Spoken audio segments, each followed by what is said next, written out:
damn it. Too late. Too late. That's why. To come in. I can't work on it. I can't work under these. He wanted to play something. He wanted to play something to come in. I can't work on these conditions, sir. Hey. I would, man. I don't even want to. I don't even want to do it to you. I don't even want to do it to you. So I'm not even gonna play what I was gonna play. It ain't ready. It ain't ready for human consumption yet. So I'm not gonna play it. All right. So welcome to What the Podcast. I'm your host, Nightlife. I'm here with producer extraordinaire Sandman, and I'm here with comedian extraordinaire D-Rock. What's up with it? And I'm a shit talker extraordinaire. And I already said what my name is. So I know we do the customary how's everybody doing shit. I don't think we're gonna do that tonight. It usually takes like 4 hours for us to get through that shit, so we're not gonna do that. I'm doing good. I'm doing great. Oh, I tried to break my fucking pinky toe off yesterday though. Yeah, I heard about it. I heard you. Kick the shit out of the bedpost, dude. Just fucking Pele that shit. Hey, man, you gotta stop taking your aggression out on the kid. Obliterated my pinky toe, dude. I was like, oh, that's funny. Dude, you know your shit is bad. You know your shit is bad when you hit it and it go numb. Ooh. It went numb. I didn't even feel it. I was like, oh, that's not good. Ooh. But it's cool. I'm gonna be all right, man. I'm gonna be all right. I'll limp through it. I'll get through it. My hand, I didn't feel it till later. So I feel you. I see why you were scared that you broke it. Because I thought,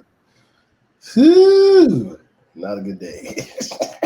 Yeah, I had to put the Durants on, dude. I had to ease them. I had to ease them bitches on. I was pulling on the back of them and trying to be all nice, trying to get my foot in, and yeah, so it was nuts. You over here sounding like Tyler Nights. Help me, Jesus! Help me, Tom Cruise. Yeah, please, somebody out there, help me. All right, man. So I guess we just gonna kick it off with the debate shit because that's fresh on everybody's mind. And wait, America, we're gonna be here. We're gonna be here for a while, America. I'm telling you right now. I'm sorry. That was a bunch of malarkey. As my they didn't say shit. They ain't say a damn thing on that. You say they. Joe was trying. Hey. Joe was trying nothing. I watched it. Joe, every time Trump made some comments or something like that while he was talking, he'd tell him, shut up, be quiet. But Joe was trying to actually talk about the issues. This is Joe right Trump here. Did this to us and all that. Come on. This is Joe right here. America, I want to let you know that we care about the plight of the black folks. Hey man, don't joke on Joe Impediment, dog. Yo, look, man, they didn't say nothing. Joe had a mouthful of Malta-Meal that whole fucking debate, dude. Joe got a bad speech for Impediment. Joe didn't do nothing. I understand Joe wanted to, say his little piece and tell people to stop talking and tell dude to shut up, but give us something concrete. As far as for black people, we got nothing. What do you give? Bro, he talked about the economy. He talked about trying to basically come together as a nation. Like, he talked about all of that. You ain't listen? Come together as a nation. What does that do? What does that entail for us? The racism. What does that do for us? What does it entail for us is all the police reform he was talking about. He touched on all of that, bro. Like, for real. I think he made some good bullet points. He made some good bullet points about what he wanted to do, and he kept kind of sticking to his plan, which Trump kept interrupting him every time he tried to lay out. I'm interrupting right now. His plan. It was just real Trump style right now. Sophomore and kiddish from Trump, man. And he looked like a big ass toddler up there, acting stupid and pouting, and then still placing the blame on everybody else too. That's what really, really made me mad. Like, dog, take some responsibility. But he doesn't understand nor know how to spell that word. So with that being said, he really thought he had an ace with that fucking Biden $3 million shit, because he was really trying to lean on that hard. Like, that was gonna be the showstopper. Everybody was supposed to. I'm like, come on, man, this is shit you already said, homie. first of all, and then we already know it's not true. How you gonna be in a debate and lie hella times? That's all the man does is lie. Why are you surprised? That's all he does is lie. This is your opportunity to sell yourself and to sell to your constituents, which he halfway did that. So he sold to his constituents, all right. Because when they asked him about that, they asked him about racism and talking about them white supremacists and shit. He did the all right, Proud Boys, stand back, but stand by. Here's the most asinine part about the Proud Boys. It's niggas in the Proud Boys. What is wrong with you? Like, really? Like, as a proud military member, I've never cursed on this pod, but I'm about 2 seconds from saying, what the F is wrong with you? They don't like you. They don't care about you. What's wrong with you? Anybody that's African American that's part of the constituents of Trump's party, they're all tools. Or some type of fringe. They're tools, like fringe group, like the Proud Boys. What's wrong with you? The 1%ers, the Proud Boys, they all, the Boogaloo Boys, all of them anybody that's African American in those groups are tools. They're there to be the black friend of everything. Yeah, they're the token black kid, the token black guy. I do like black people. Look at my African American over here. Mm-hmm. I mean, it's crazy, and even with him standing on that weak ass platform, talking about he's done more for African Americans than any other president. I'm like, come on. I could not believe he let that escape his lips. I was beside myself when he said that, and when he said that he was like in contact with the governor of California. I was like, are you high? He don't care about you. Like, come on, man.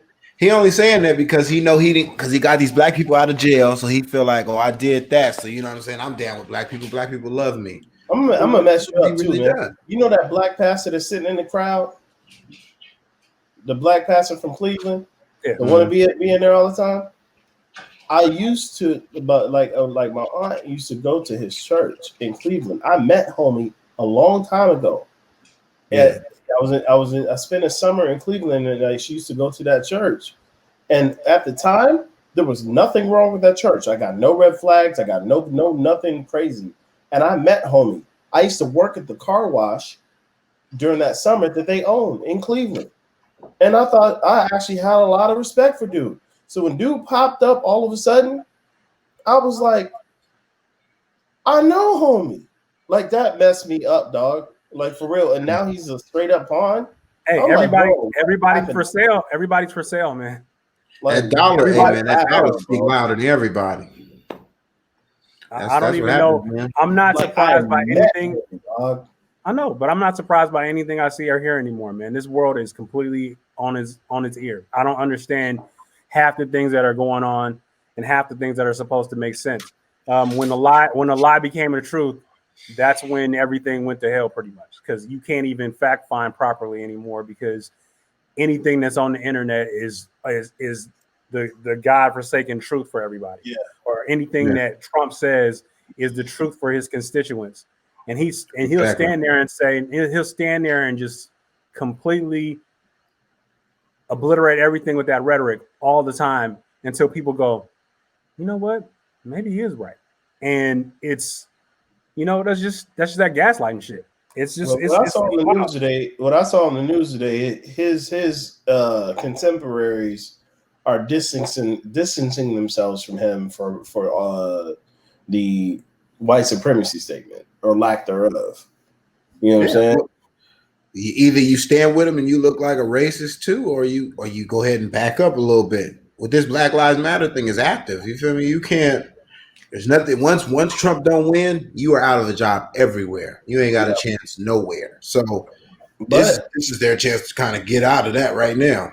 But for the people listening, if you haven't already figured out what is the obvious truth, the whole reason why this man wants to put a new justice in the courtroom is because when he loses, he can not concede and go straight to the Supreme Court, because the Supreme Court would be the ones to hear whether or not the trial on whether or not he actually lost the election. Was the election valid or was the election invalid? So he's trying to stack the courts right now with enough Republicans to say, yep, this is an invalid election. Here's the part that I don't think he's thinking about, or as people are thinking about.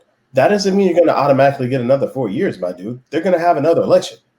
Yeah, they're going to redo it. So maybe you need to think about that too, dog, because all you're doing is delaying the inevitable. And costing the American taxpayers so much money by trying to run another election. It's just ridiculous, man. I don't understand how. Because he wants to be a monarch. He doesn't want to be a president. He's already said it. He's already said, hey, we should look into a third term. Yeah, he wants to be a monarch. Fucking crazy, man. And you already see he's trying to keep people from voting. You know what I'm saying? He's trying to fuck up the ballots where we can't vote. So yeah, I mean, when he's trying to find every loophole to win. When he was talking about the mail-in votes and shit, I mean, that'll tell you everything you need to know right there. That was a dead giveaway about what his strategy is going into this shit, man. My question is this: for all the things that are illegal, right, that he was impeached for, impeachable offenses, the most glaring of them is this mail stuff. Like, that's the most glaring. And I understand, like, maybe, I don't know if it's a situation where you can't impeach somebody twice. I don't know if there's just no precedent that was set with that they don't want to pursue that. But to me, the most glaring offense that he's done over Russia right now, it's obvious what's going on with the mail. And that's a U.S. federal entity that you are basically manipulating. And maybe they feel like they can't directly trace it back to him, because honestly, it is the head of the post office is doing it. Like, for example, I'm a military member. I'm from Virginia. I have not received my ballot yet. Like, the people of all people, and I'm not trying to make myself out to be an elitist or nothing like that, but above everybody else, as far as mail-in ballots, I should probably get mine. Yeah. Yep. And I ain't got mine yet, which makes no sense, because y'all want to try to rig and stop an election. That makes no sense to me, dude. The one thing that I think that we have to take away from this too is that, I know we want to sit here and we want to kind of, praise Biden for things that he was able to withstand in that debate and being a little tougher and have a harder shell than he has. And in the case of this thing, when he said clown, I was like, the one thing that I want to hold Biden's feet to the fire about was him kind of towing the line with law enforcement and with Black Lives Matter. I think that he did not take. He played both sides. Okay. During the course of the explanation, the explanation was, law enforcement is, we need law enforcement. We don't need to defund. We need to defund the police. We need to give them more resources, and we need to do more training, and we need to put in even more. You missed the other part of that. You missed the other part of what he said. He also said things that people are that promote defund the police have already said. There needs to be trained individuals, a psychiatrist, or some type of specialist that goes with police so they don't have to use deadly force. He did say that. He did. What people said that have the same mindset as far as defund the police. He just said it differently in a more palatable way, so scared America could like understand it. And I understand that he did say that, but I felt that there were moments when he was making those statements that he was towing the line as far as, okay, I do believe in Black Lives Matter, and as far as the struggle of African American people and people of color, which people of color is a played ass phrase too. They need to stop using. They need to stop using that. They need to stop. No. And I'm gonna tell you why. I think that when we're talking about specific groups, at that particular time, you're talking about the plight of the African American. Sure. If you're talking about things that are happening when they were talking about kids being in cages, building a wall, and all of that, you're talking about the plight of the Mexican people. Spanish people, Hispanic people. You're talking about that. Don't just try to put it in like a little ball to make it palatable for everybody. When it comes to that, speak about what the situation is. What you're speaking directly about is African Americans. Speak about that. I get what you're saying, but we're so tied in the struggle, like in the struggle together. And the reason why I say that is we are hop, skipping, and jump from being the next people that are put in cages, and they're hop, skipping, and jump from being the next people that are shot. That's true. Incessantly. So with that being said, I have no problem with people of color because it's all of us. I think in general, when you're making a statement, I think that is an easy cop out statement to try to see that you're trying to appease everyone, and that's not what you're doing. I think if you're in a particular subject. I think if you're in a particular subject, if I'm talking to you, then I'm talking to you. I'm not talking to you, and I'm not talking to D-Rock. So I'm not going to bring his shit over here with you when I'm trying to address you. If you address me, if I address you, then I'm going to speak to you, and I need to address you properly when it comes to that. I can't just be trying to bring him in because it sounds cute, and that's what it is. Let's also address people who don't like the term black or people who don't like the term African American. If to me, people of color in that situation is a lot more respectful, is it not? I mean, you watering it down, you watering the thing down. The main thing you're talking about, man, right now at this particular time, what's on Front Street is black folks. It's black people. You're talking about African Americans. Right. You're talking about black folks. So make the statement and say it the way that it needs to be said. When it comes around to other situations, and you're talking about other things, then you make it about that. When you're talking about when you're talking about white supremacists, they don't say. Here, let me give you an example of that. When they talking about white supremacists, do they say Caucasian supremacists? No, they don't.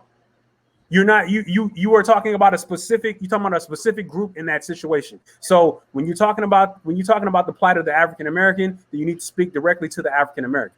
And that's just my opinion. And I get where you're from. I feel you. I say that is just like we've been divided for so. I'm about to curse again. We've been divided for so long as people, melanated people, and the whole conditioning that we've had is to keep us divided.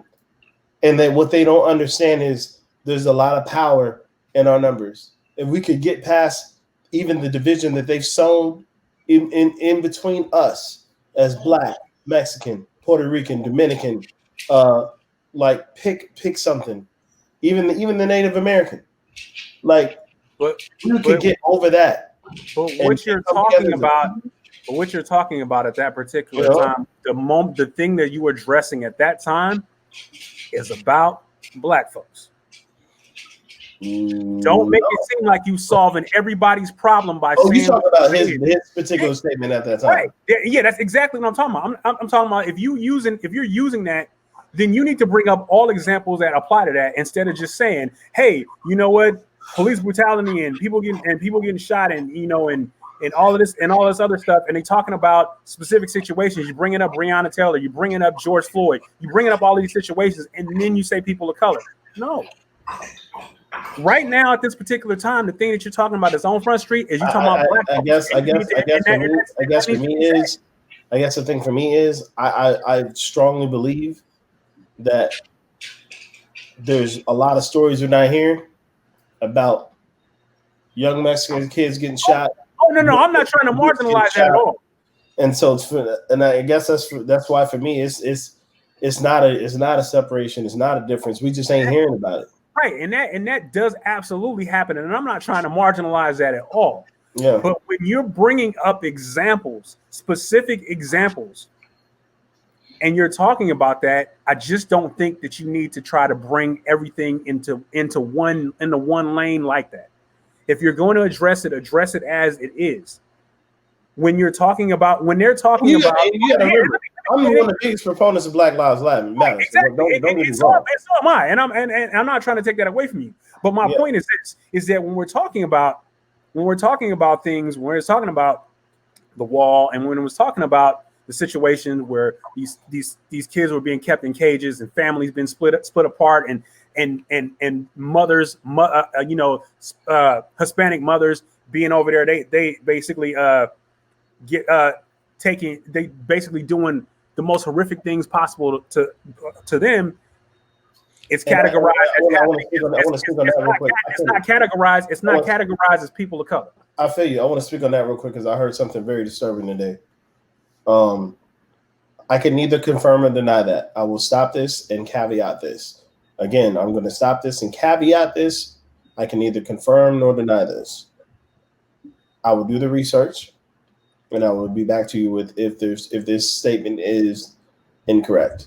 But from what I've been told, on the border, those mothers who come across the border are being sterilized.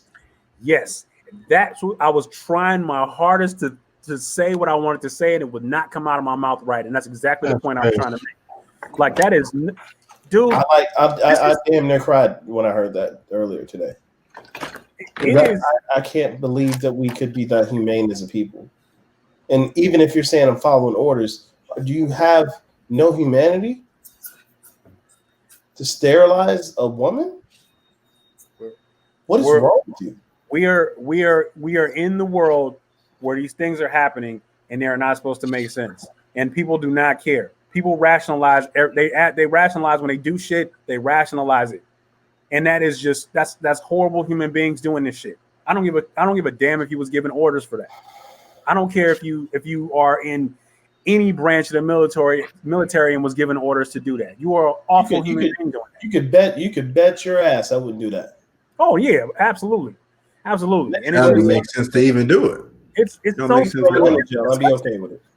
It's disgusting. It's disgusting. I just don't understand how people. I know we transition into another subject, but I do not see how another human being can do that to a mother. You was given birth by a woman. It's disgusting to me. It's horrible. By a mother. Love that, man. And you do that. And people think that they doing the right thing and take joy and pleasure in doing that. And that shit is just awful, man. It's awful.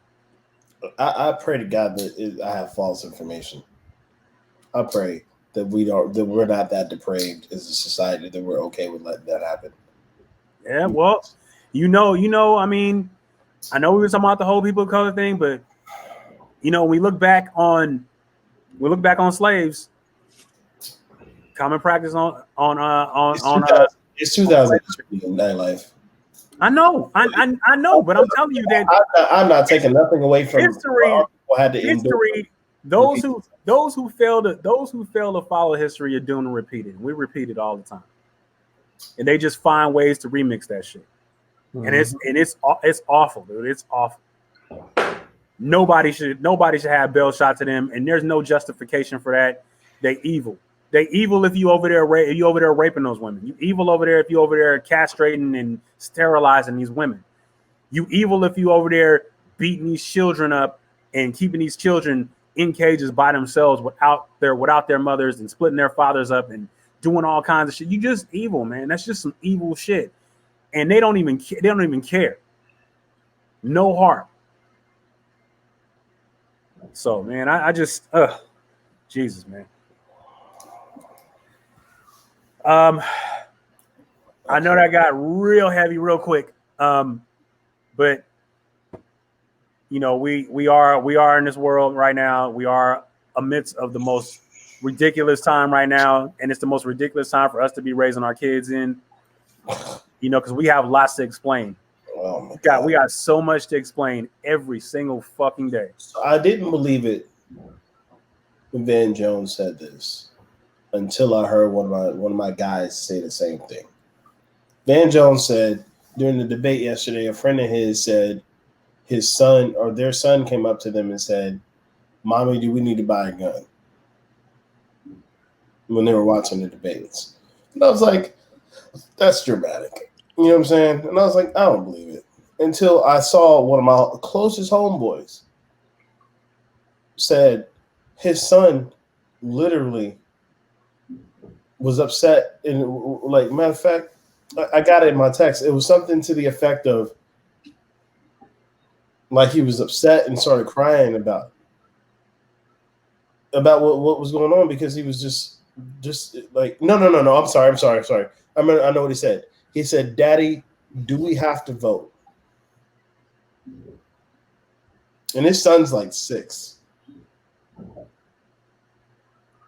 Yeah, I mean, and then I heard a story of a girl saying that her daughter started crying, and this was on the news as well. Her daughter started crying and didn't understand why they were yelling at each other. Didn't understand what's going on. And honestly, somebody pointed out that this generation, this is their normal right now, and that's sad. We came up and we saw debates, and we saw debates get heated, but we saw people have scruples, morals, and act presidential.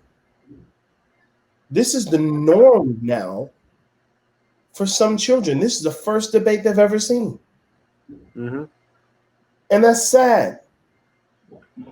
This is the first president they've had in their lifetime. Mm. And that's sad.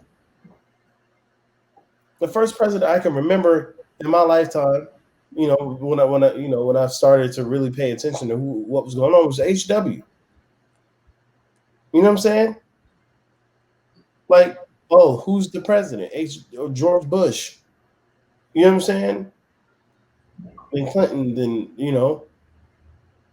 then W, but like, it's really sad, man.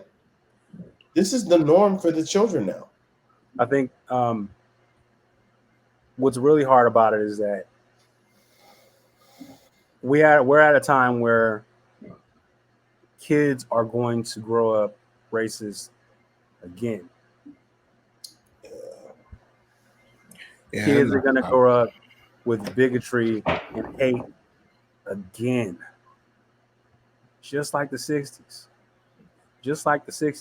And I remember we had this conversation back and forth on Messenger, man. I was telling you, and I'm gonna bring this up because this shit hit me harder than anything has ever hit me in my entire life. Mm-hmm. So my sisters and I have gone on this journey to be able to figure out about our father. Yeah. We've started kind of turning things up. Couple of things. Number one, I found out that my father was basically shunned because of the simple fact that he was too dark. His father was a lighter African American, and to the point where he was accepted by whites and shunned him because he was too dark. So you had that.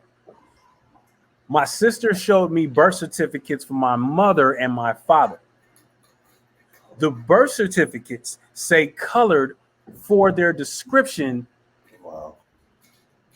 of what they are.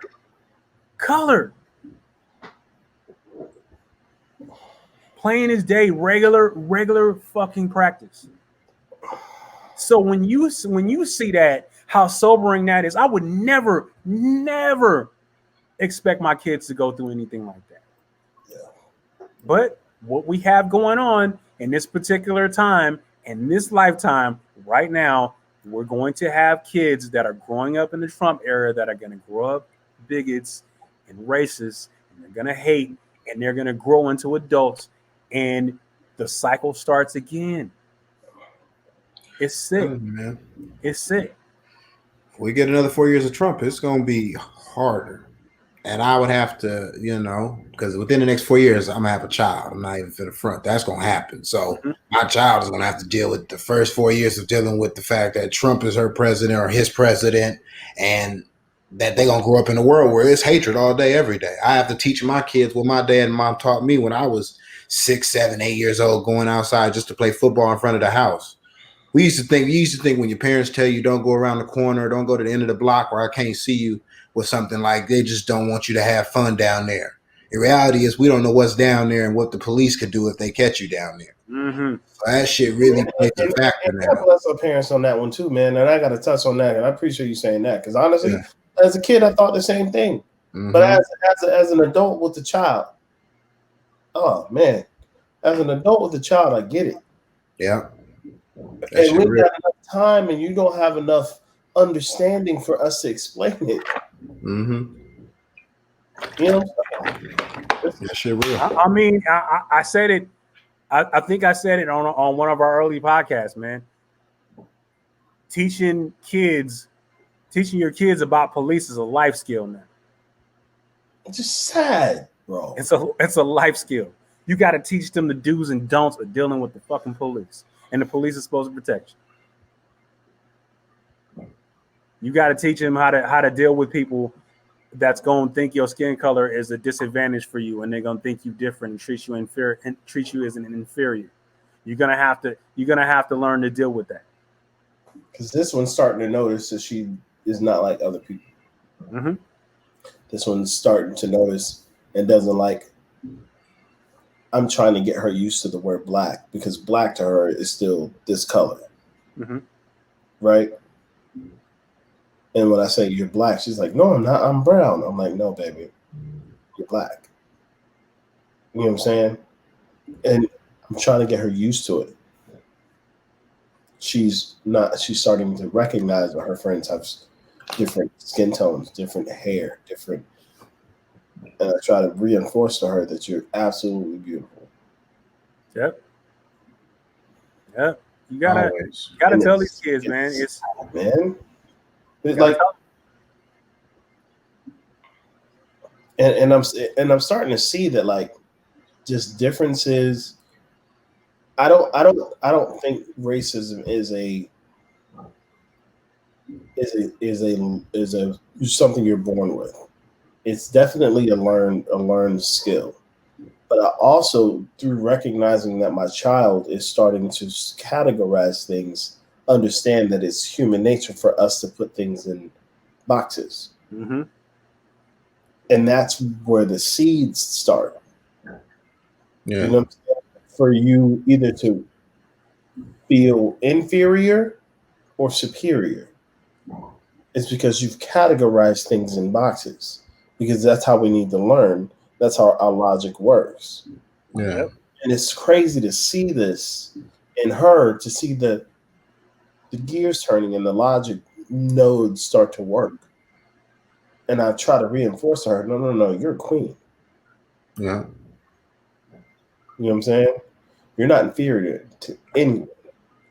But I think in the sense of we gotta build our kids up when it comes to that, but we gotta also tell them that there are people in this world that are not going to like you because of what you are. Yeah. Mm-hmm. And that's one of the hardest conversations, because when you have kids are fun loving. They think that, oh, you know what, everybody's my friend, love. Oh, I'm just out here, I'm just trying to have fun as a kid. But somebody is saying something, somebody is snickering, somebody is laughing, and somebody is doing some shit that they shouldn't be doing, and they're gonna say something to you, and you're not gonna know how to react to it. And that's why I'm really like have my kids locked in on that shit. Like, you know what, dude, it's gonna be a time when somebody's gonna call you nigger. There's gonna be a time when somebody calls you, makes fun of your skin because you black, or make fun of your hair, or make fun of your lips because they big, or make fun of your nose, or they're gonna make fun of what you eat, or make fun of how you talk. People are going to do this shit. You just have to be ready to deal with it. I don't want you to go out in this world and not be prepared for that, because that is going to happen. It's crazy, man, just to think about the dynamic right now, because you season as far as children, right? You have seeds. I'm on my first, and I haven't even gotten to that point yet. And he's about to be in the game. Mm-hmm. You know what I'm saying? It's just crazy just to see, because I'm looking at it like that's the next evolution of conversation I'm going to have for this child. Mm-hmm. And that's terrifying. It is. Best thing to do is you got to do it before it happens, before she has to deal with it, before you talk to her. That's the worst time. I've had a lot of friends who had to deal with it before their parents talk to them, and they be in situations where they in jail. Now they constantly in and out of jail. Yeah. So it's hard. You got to make sure that conversation go down, and you got to have it early. even if it is uncomfortable, because most of the time that's what it be. My parents, I'm less terrified of. It's more so somebody's not gonna treat you fairly. That's right. Someone's gonna literally come at you and call you everything else other than what you are as a child of God. Mm-hmm. And that is disheartening. And you got, man. You got, and this is another thing too about making your kids. Just like you make your kids street smart. You tell them the do's and don'ts and shit to look out for when you out there by yourself, so that way you don't get fucking knocked upside the head and somebody steal from you. You got to tell them the same thing. You got to let them know. You got to let them know the cues and the signs, and when somebody's saying something about you and being condescending and making you sound like you less than a person without really or doing it on the slide. You got to just have them do that, so that way they can check that behavior. And the reason why it's terrifying is because I know the heart of that little girl, because I have the same heart, and I had to learn the hard way because I was very sheltered. I was raised in church. I was around a whole bunch of people who didn't have ulterior motives. Everybody just loved God. And I found out the hard way when I had to go around people who were not followers of Christ, who don't care nothing about you. You know what I'm saying? And I had to learn the extreme hard way that not everybody got your back. And I hate that she's gonna have to deal with that, and I hate it. Yeah, it's not fun. It's not a fun thing, man. It's not fun. It's not fun, bro. And I completely understand it, because having those conversations and sitting down with my kids and going through this shit it's heart-wrenching, but at the same time it's like, you know what, it's necessary. I gotta let them know, bro. You gotta let them know. They have to be equipped to deal with this shit in this world, man, so they know how to fight, because people will take advantage of you, dude, and make you feel like shit. And that's one thing I let my child be is weak. Not be somebody's footstool. Hell no. I feel you, my G. That shit real. That's a real statement right there. I mean, coming from how I grew up, man, I grew up in a neighborhood where everybody fucked with everybody. You know what I'm saying? Where everybody fucked with everybody, man. And you know what I'm saying? It was, dude, my neighbors up the street was a white family.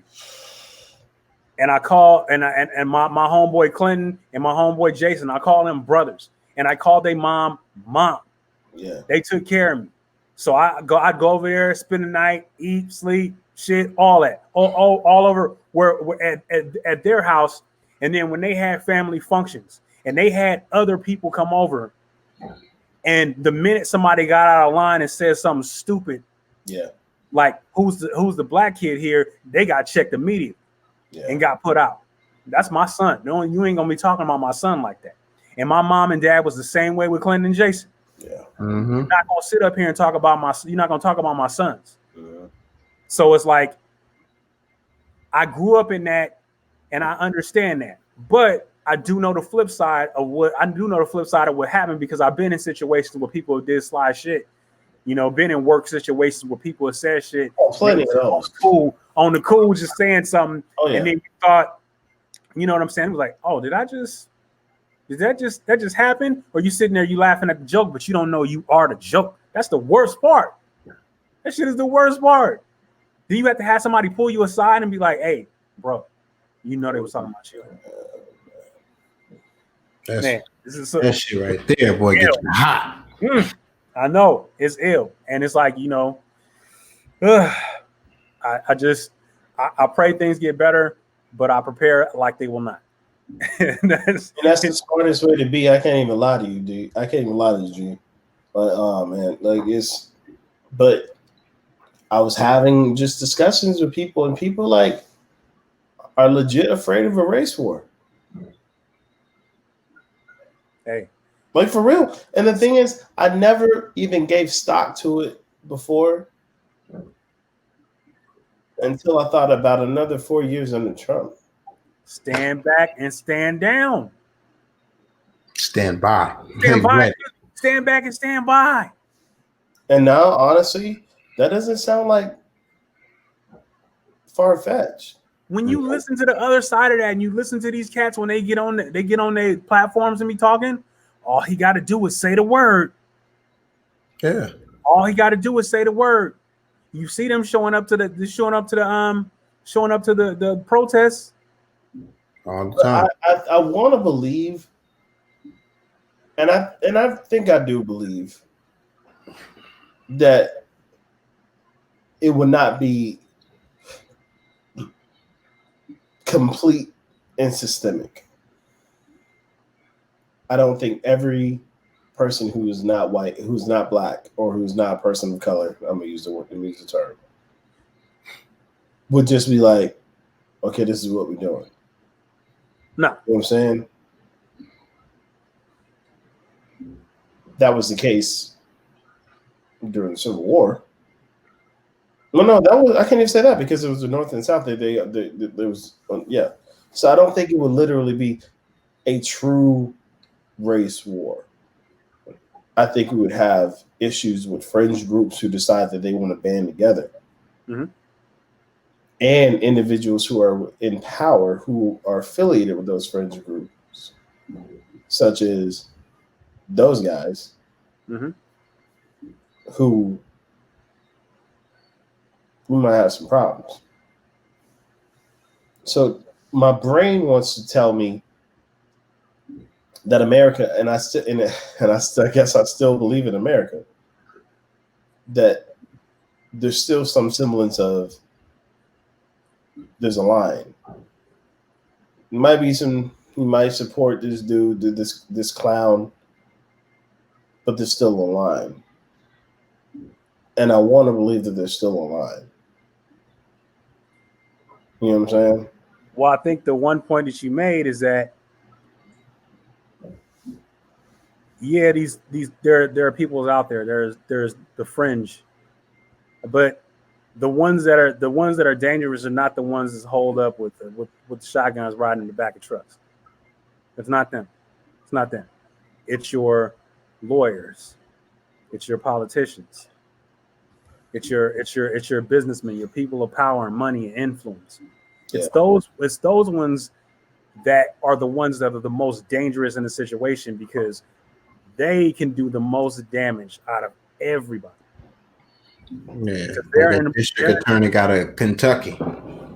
That motherfucker didn't do nothing, but then he admitted later on that he told them not to charge the people with nothing, not manslaughter or murder or anything like that. You're right. They are the most dangerous because they have the most control of whether they want to press charges against somebody or not. Yeah. And it don't seem like anything coming out of that. Hey, Supreme Court. That to me is insane. Like, it's obvious what he's doing. It's obvious and ain't nobody. Everything's obvious that what he's doing, though. Everything is obvious. This dude's moves is so telegraphed, bro. They've been telegraphed the whole time he's been in office. It's telegraphed. He basically just does really ruthless, racist, fucking underhanded, shitty type of shit and just doesn't say the words. I'm gonna tell you what though. If Biden wins, and I'm praying that he does, I better not hear not one person, I'm going to curse again. One, say he's done anything unpresidential. I will lose it. Are you serious right now? Dude. You got nerve to say anybody's done anything unpresidential? Not. You know it's coming. I don't even know why you even say that. You know it's coming. You know it's coming. We got anti everywhere. It's anti everywhere. People just gonna do shit and say shit. They want to be on the other side of the fence because they want to feel like they are part of something else. They want to be the different. They want to be the different voice. They want to be the black sheep out of all the white sheep. They want to be the one person that goes against the crowd and they're gonna say the dumb shit. And then they're gonna look just like us. And it's gonna be crazy. You just said that. I can't believe you just said that. I can't believe you just said that. They still say it anyway. So, man, I mean, just go vote, please. Please. Go to vote early. If you can vote early, vote early. Vote right now. You get your mail-in ballots. If you get your mail-in ballots, make sure they go where they're supposed to go. If you go to the polls and you vote, you stay there and you vote. Don't let them steal that vote from you. Don't let them make you tired. Don't let them make you weary. Don't let them make you frustrated. And how do you play in the waiting game and play all of these fucking games and shit? Just go vote. We need every vote possible to get this done. Make sure your ID straight. Make sure your passport straight. Whatever forms of ID you need to make sure you can go vote. Vote, man. Yeah. Yep. But I'm definitely doing the mail-in because I damn sure ain't trying to stand in no damn line. To be real with you. We just talked about this. Hey, other people. Hey, I'm out. Hey, people out there, please go stand in line. Do your thing. Put your feet down on that ground. My ass gonna mail it in, though. I'm gonna be all right. You know what I'm saying? We're gonna do it the way I do it, But do what I do, or do what you do. Vote, baby. That's all I'm saying. Vote. Hey, need everybody. Need everybody. I'm gonna say this to you, D-Rock. If I was you, bro, I gonna pull that lever, bro. The reason why I say that is because that post office, that postmaster, done already said what he said, and if those votes don't show up, it is what it is. And if your votes are late, they're not going to count it. Well, where can you put the vote at? Because I'll drive it. I'll take a road trip. We'll drop it off personally. That motherfucker. Did you see when Trump was talking about the certified vote, where he was talking about where you send it and then they look at it and then they send it back to you and then you send it back? No, he was saying he basically was outlining the process of what a mail-in ballot is. So they send it to you, you sign it. Somebody else has to sign with you to say, "Yep, I witnessed this person voting," and then you send it back. That's what I've done. I know this because I've done mail-in ballots for the last 17 years. I've done my mail-in ballots. You know what I'm saying? So all he did is describe the proper way to do a mail-in ballot. That's all he described. Accredited ballots, or however he put it. That's how you regularly do a mail-in ballot. Now, granted, I can't speak to whether or not some people were manipulating stuff and putting his name on it or whatever. But the average American in the river, the average American who's going to request a mail-in ballot probably has enough brains to figure it out. Right. Exactly. If you have, you know what type of process you got to go through to get a mail-in ballot, to request one, and if you go through that process, you probably got a brain. He's sowing the seeds, though. That's all he's doing. This is all part of the game. It's literally about 6 or 7 different web pages. Like, okay, next page. Okay, next page. Okay, next page. Fill in this, and this. Okay, we verified that you're registered here. Okay, next page. You have to go through like 6 or 7 different changes on the web just to register. Mm-hmm. Those people ain't dummies. So they're not just getting their brat. They're not just getting dog. If you telling me you go through all of that just to get in your ballot and miss fill in your ballot, I don't believe it, because you did everything carefully to get the ballot to you. Yep. True. I don't believe it. All right, man. So I figure we can move on. We closing in, dead horse. Closing in on an hour, talking about this damn. But it's important. But it's important. It's all important. It's all important. I think we hit some good points with that, man. So let's move on to some things that's going to be a little bit more fun. Now, you all know. And now I know we was going to talk about Lakers with Heat, but I'm not going to do that. I'm going to wait. We're going to put that off for a second. So you guys know my affinity for Joe Budden. I'm a Budden stan. I'll tell you straight up. I'll tell anybody that needs to know. And that's not talking about him as far as being a mogul, but also talking about him as a lyricist. He's one of the ones that I look up to. Mm-hmm. Now, so he had the whole shit with Spotify, and they leave Spotify. and everybody's like, what are they gonna do? What are they gonna do? What are they gonna do? The shoe dropped. He has started his own network. He's coming out. He's coming out with a series with 3 African American women, and I think the show's called The Thing Is. Mm-hmm. And he's gonna debut and premiere that as the first show that's gonna be on his network. So is his podcast is done?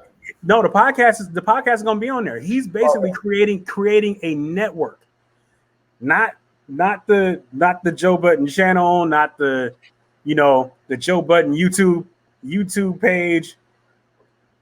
This man got a network. Yeah, like Oprah and like Steve Harvey and all this type of shit. Like that is a major move. I got no beef with that whatsoever. But what I do got beef with is the fact that Charlamagne had a lot to say about it, and a lot of negativity to say about it. The back and forth with him and Charlamagne was retarded. Charlamagne, you work for somebody. He's trying to work for himself. Mm-hmm. Shut up. And the main thing was that he was trying to lay the blueprint for everybody and try to help everybody out with this situation as far as what he was going through, because he was going through all of the bumps and bruises for everybody to learn from his shit to use his blueprint. And to sit up there and undercut the man like that is crazy. I know you saw the pod, so you know I'm talking everything I'm saying. You're gonna be saying the same thing. Like like he said, he was the one who started the blueprint of what a podcast supposed to look like as far as how things is moving. Like then everybody started following suit as far as what I'm saying. Like they went through all of that. So it's funny to me, man. Like I give it now. You know me, dog. I'll debate you all day long as far as hip hop goes, as far as lyrics go, as far as stuff like that is concerned. But I give Joey his flowers. For number 1 being an ill lyricist, for number 2 being a shrewd businessman, and number 3 just being a real dude. You know what I'm saying? I have a lot of respect for Joey. A lot of respect for Joey. Do I feel like he's troll at times? Sure. But he understands that that's content. But I feel like he's a lot smarter than what people give credit for. Oh yeah. You got to listen and get beyond some of the antics and shit and really listen, because the last three or 4 podcasts that he had before he went out really was just giving game, period. Yeah. Just giving game the whole way. Talking about owning your own shit.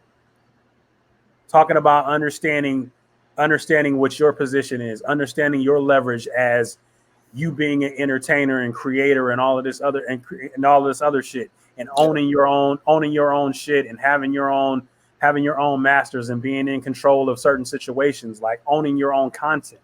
Yeah. Being responsible for your ad revenue and not just glad handing off of the next person and waiting for somebody else to give you some shit. Like that was hardcore shit for me, because I was just like, damn, you know what? He right.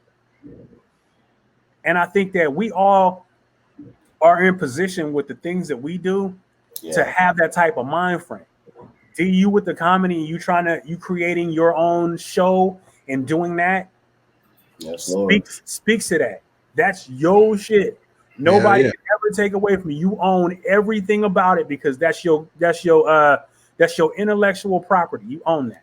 But even in the consideration of individuals who would be investing in you or getting paid off of you, the ad share that you're talking about, that's a huge thing for you too. Yeah, definitely. Like they need to be breaking you off something. That's the goal. That is the goal. Yeah, because I mean, at the end of the day, that's what I want to do. At the end of the day, I want to be an entrepreneur. I want to have my comedy and be able to set my own shows up, book my own shit. Just like these rappers are independent. If I don't get a manager and I figure out how to maneuver through this game by my damn self, then I'll figure it out and I'll have to do it myself. When it comes to money and I don't understand the money talk, I'll get a lawyer that I can trust, have him talk that paper out, and we get it right. But at the end of the day, everything is going to be done by me. I'm going to be my own businessman. I got to. Because we ain't got nobody out here protecting us. We got to do it ourselves. I mean, they set up here and made this podcast where it was just 3 homies just talking about some shit. It's the same shit we do. Mm-hmm. We get on here and talk about some shit. It ain't, there'd be some bullet points as far as what we're going to talk about, but it's not scripted. Right. No, not you know what I'm saying? I'm not, oh, I'm the big bad and you be the good guy and you be the funny guy. It's like, it's not that. It's like we all kind of just have our own roles and own approaches, and how me and Sandman can talk about shit and disagree on something, and how me and you can talk about something, D-Rock, and disagree on something. Yeah. That's what makes the content and make the shit real. This is 100% real. This ain't no shit that just got drafted up. Absolutely. Straight up. people So already know that. I know that people already know that, and if they know us, if anybody rocking with us and know us personally, they already know what how it is with that. You know what I'm saying? So, and even for those that you may not know, we feel like you know us personally. We appreciate you.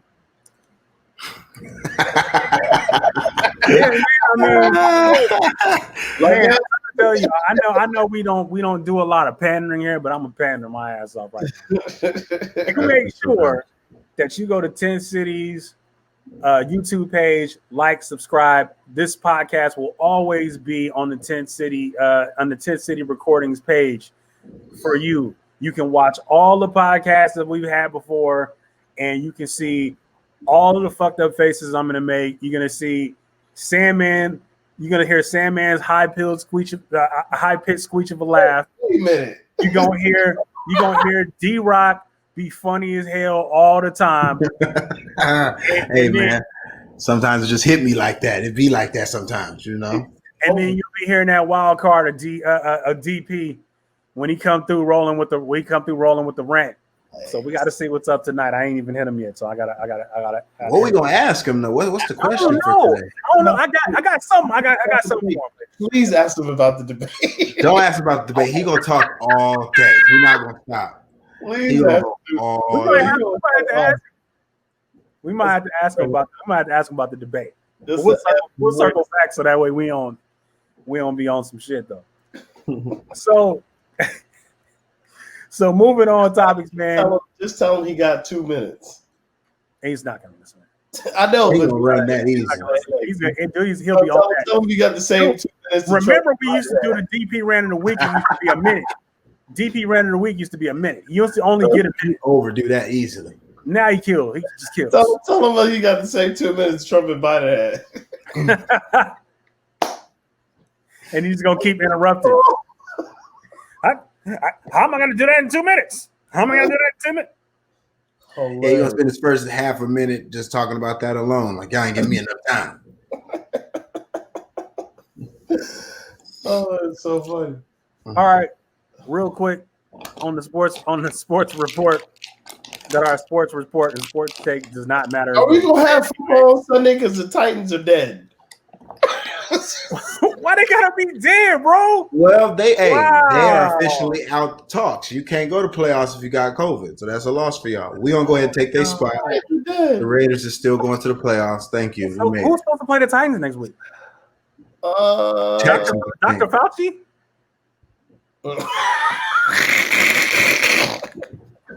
Hold on.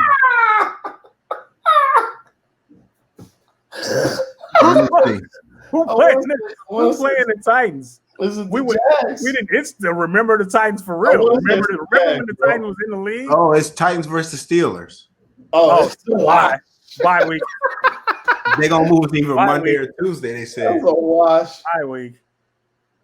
You said bye week. Bye week. At first, when I was on my fantasy thing, they both showed as a bye. So I was like, "Oh, I can't even play with these dudes." And now it's showing PPD. I don't even know what that means, but they showed him playing. Postpone. That's postpone. Yeah, postpone. Yeah, the game is postponed. Yeah, to Monday or Tuesday. Yeah. No, they all got to pass that test before they can play. Hold on. I'm glad they not one of my teams. I don't like either one of them, so I'm good. My team played at 1 o'clock. Man, it's like, dude, if you're gonna be there, man, you gotta not be letting people in your bubble, man. You can't be letting people in your bubble.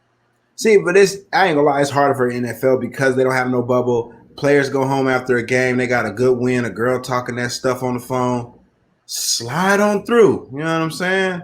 They gonna ask, but every day you're gonna say the same thing. You got cold. How you get it? I told the girl to check herself before she came over here. I told that chick. No, you know what? Now it's to the point where, dude, you coming through, you getting the Q-tip to the nose, all the way to the brain. When you period. You just getting it. We gonna swab. That's part of safety. That's part of safety. Just because you had to endure that, I mean, everybody need to endure that. Could you imagine your girl coming through the door and you like, hey, how was your flight? Oh, it was good. I made it safely. Hold on. Get that up your nose. Take it up there. Get it. Like, and then as soon as you finish, like, you ready? She leaning in for a kiss, and you just like, whoop. Yeah, just jack her nose up and hold her there. Like, what the fuck? I'm telling you, you ain't getting no butt after that. No. And if she tests positive, then you got to stay with her for 14 days now because she came all the way in the house. I mean, I do that shit on steps. If she bad, is that bad? Yeah, I guess it's not that bad. What if her man? She can be bad, and then her attitude is funky, and you got to deal with that for 2 weeks. Hey, look, thank you. If I lived in Ross's mansion, you could be on the whole other side of that damn house. I'd never hear your voice. I wouldn't give a damn what you're doing. I'm about to get real terrible real quick. And I keep forgetting it. I'm gonna leave it alone. I can't be heard saying what y'all saying. See, but it feel terrible. The last podcast got loose. The last few podcasts got loose, especially when we talk about our top 5 women. That was all bad. We all got in trouble. I didn't get in trouble. I did. I had a couple cold shoulders. I thought it was good. I talk about this all the time. Guess whose wife doesn't watch What the Podcast? Yeah, but at the same time, this man I have this conversation all the time. I say that's my black girl. He had like categories, 5 women for each category. I was like, damn. This is all facts. Man, I can't say nothing about a woman until she say it. If she like that girl fine, I'm like, she is fine. She got that ass. I like that. I got to deal with his Romeo Santos. So you're knocking at the door. Honey, do you have an OnlyFans password? Okay, we're not going that far now. I'm telling you, man. That's what the world is coming to. Everybody on OnlyFans. Everybody on OnlyFans now. My partner just told me he get OnlyFans. I knew that it was like smart for girls to do this because you're getting paid, right? But I heard about a jump that was like $40. Mm-hmm. Yeah. $40, $50. That's a bill. 23. Hell, they even got something that's free, and they think you think you about to get something. You get into the free subscription. In reality, you got to pay for everything that's inside. That's all they do.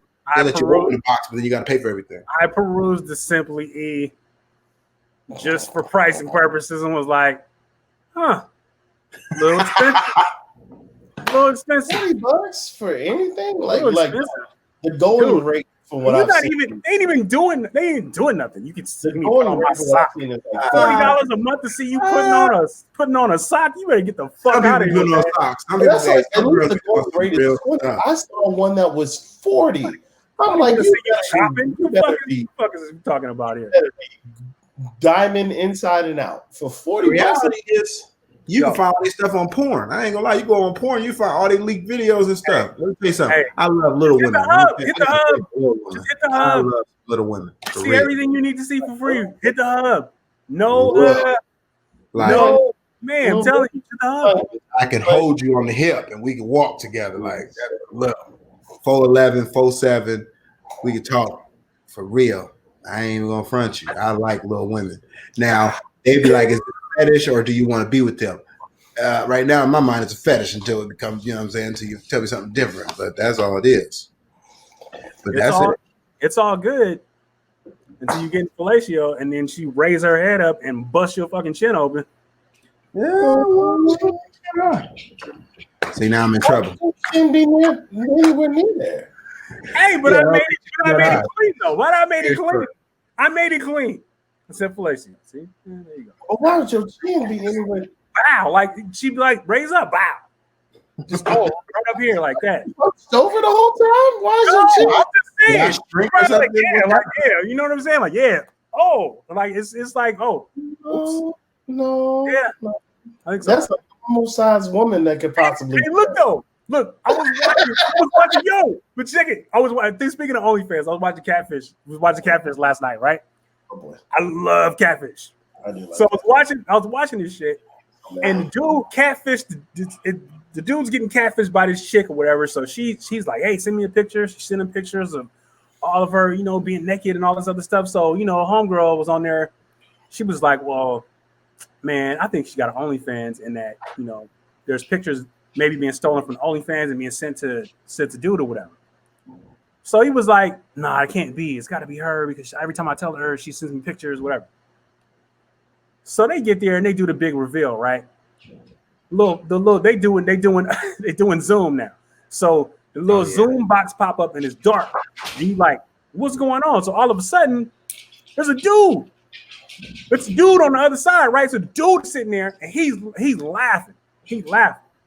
The other dude that went and sent him $500 because she was just basically he was playing like he was his chick.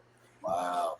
Oh, daddy, can you send me 200? Oh, daddy, can you send me 100? Oh, daddy, can you send me? Why would you send it?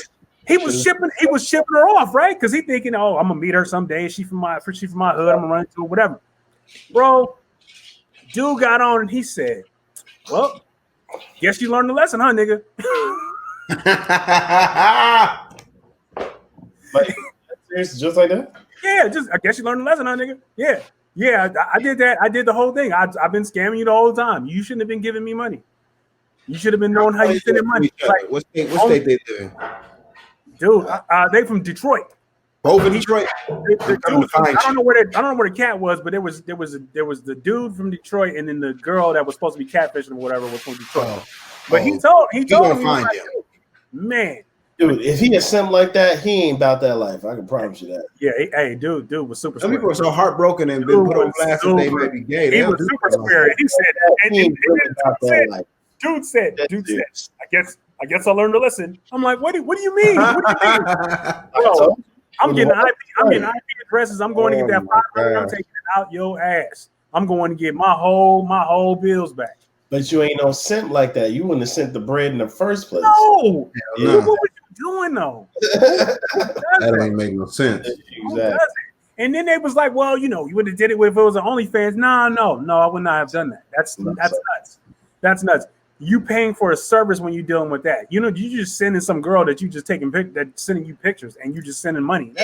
Dude, I ain't paying for no service. None of that. Ooh. Not worth none of that. Ooh. Like, I'm so good. That was a great laugh though, dude. I was like, oh, this guy.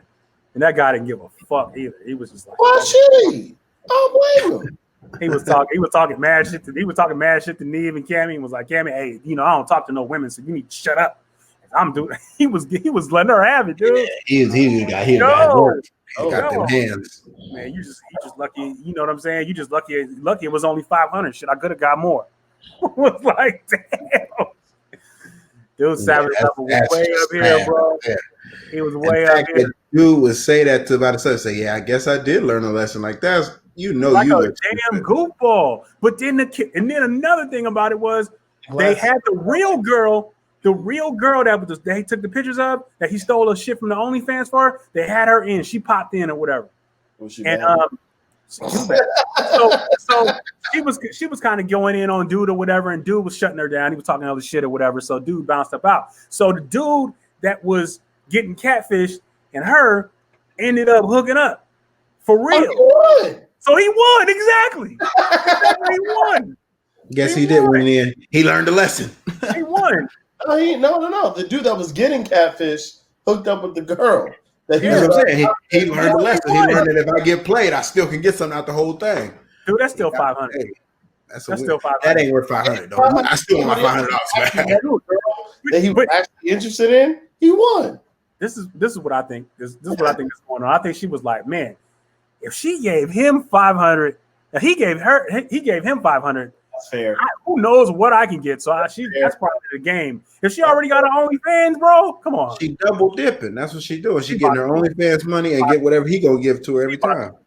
That dude is about to be on his pocket's gonna be on E. He gonna learn another lesson because Sheila said.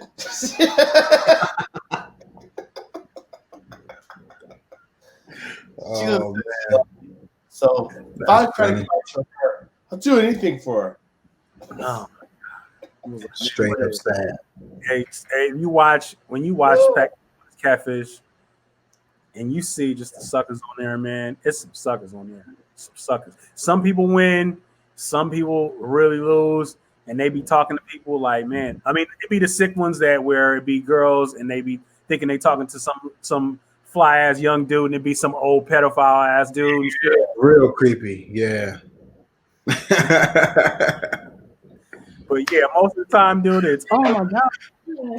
What do you mean you're a guy? Like stupid. I've been text messaging them for 14 years. Ain't never had a phone conversation. Man, if you don't get your dumb ass out of here. And then they be like, yeah, but I never fell in love with nobody else. I didn't talk to nobody else. You never talked to nobody else in them 12 to 14 years you talked to that person? Bro, she rotated the same. I really want to see you. We should meet. She rotated the same 4 pictures to you for 14 years. Ain't got no update shit. You looking at the same shit, and you sit and you still like I'm holding out hope. It's the same word. Come on, stop it. We should meet. That's a real catfish right there. I love you. She's my soulmate, I think. I'm pretty sure. All right, man. Hey, so I know we all here been watching Ghost, right? No. Yeah. You been watching Ghost? I didn't watch Power like that though. I wasn't gonna get stars. All right, man. All right. I was like, man, you know how many sites you can go on just to watch that shit? See, you need to hook me up because I was like, I'm not going just to get Power. D, you got Hulu, right? D. Your boy Tariq is doing OT, nigga. Hey, he doing overtime, bro. He becoming a man. He doing everything. I ain't never seen nobody get as much screen time as anybody. Dude, he got more screen time than Ghost. He's that guy. Hey, he the guy, and that's the whole thing. The reality is, this boy can walk down the street now in the streets of New York in real life and not get beat up no more, or not get talked about how he was gonna get beat up. There's some plot holes in there. You gotta watch it because they telling you, boy, walk down the street, he'd get his ass whooped. A lot of people talk about whooping his ass. There's some plot holes. There's some plot holes in there that's big enough for a sumo wrestler to fall in and not touch shit. Like, look, I think Mary J. Blige was a good addition. I like that they added. Yeah, Method Man on there too. Method Man on there. Dude, the last episode. Why was everybody just fucking on the last episode? That was the whole episode. Everybody, dude. These people can't afford OnlyFans. They opened some books that I didn't want to get into, but they did what they did. But but like I said, it was a good show. I do like that they put the dude Woody the Great, or whatever his real name is, the guy that played Bobby Brown. Yeah. He was a good addition to that show. He's like the Black Tommy. He pretty much is what Tommy was on the other show. Crazy dude, willing to put some hands on anybody, kill anybody, don't matter. Just an assassin. It's a good show. How many seasons of Power is there right now? 5, 6. Oh, Jesus. And then, I'm telling you, you'll get through that shit fast. Once you start watching it become good. Then the whole thing is that they can't talk to nobody about it because they could be like, "You on season 1?" Yeah. You gotta go binge it. Just binge it. I did. I had to catch up too. If you want to talk to somebody, you can always talk to me because I don't give a fuck. I rewatch everything. So I can always talk about that shit. That shit's a good show. Yeah, and it's just it foreshadows so much as far as all the girls that Tariq's gonna sleep with. Yeah. There's about 5 chicks on there that Tariq's already gonna sleep with. Like already. Bad too. All of them bad. He's all baddies. That teacher's the one though. That's what I was telling my girl that the teacher might get a piece of Tariq. She seemed like she absolutely is happening. It's happening. And that's where him and the professor gonna have beef. I'm sorry, Sam, you all lost. Exactly. That's all right, though. Hey, when we start talking about the boys, he gonna be the same way. I'm about to be real quiet over here. He gonna be the same way. He gonna be the same way. Man, but that shit is crazy. And Mary's acting is pretty good. Method Man's pretty good, man. And so far, don't get enough credit, bro. Method's great. He's done a lot of stuff. That's why I say his acting is up to date. Mary J. Blige, for what she's doing right now, she's doing great because she came from the Tyler Perry movies and stuff like that. So to see her on something more like she was on One. I always say that like she was on Hell of. She was on One. She was on the I Can Do Bad All By Myself with Taraji P. Henson. Yeah, you gotta, and it's just like she's kind of working her way out of that whole Beyonce complex because Beyonce plays roles that nobody ever believes that she's the person in the role. Hey man, as long as you don't be trying to pick up no gun and shoot people, I'll be cool.